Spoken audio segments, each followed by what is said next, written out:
បកសឹកសៀវឆ្លងកាត់ដុំព្រៃខៀវស្រងាត់ទឹកដីតាកែ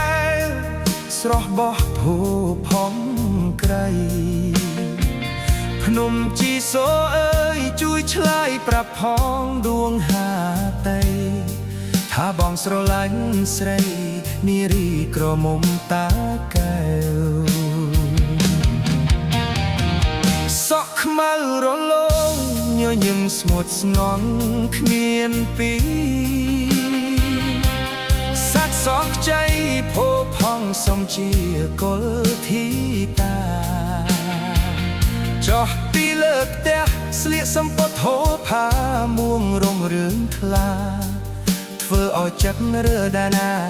ចង់តែចូលដងតឹងថ្ងៃនេះអោក្រមុំតាកែងអើយស្រស់ស្រីគៀនភ័ក្របងសុំស្នេហ៍ស្និទ្ធមិនគិតប្រែព្រួលឡើយ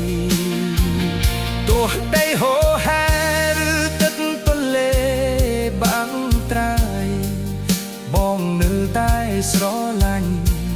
ស្រីក្រមុំតាកែវ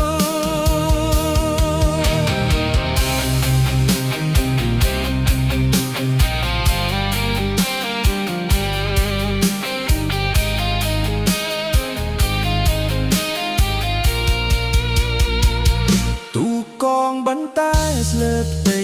បឹងទន្លេបាយោសំលេងសូសក់ដងហើយហៅរកគូសន្យាស្មោះស្ម័គ្រក្រោមលបណោតខ្ពស់គូសូមឲ្យស្នេហ៍យឺនយូរអង្បែងដល់ថ្ងៃចុងក្រោយតាកែស្រុកកំណើតស្នេហ៍បងសូមថែដួងចិត្តស្រីរហូតដល់ថ្ងៃជីវិតខ្សែ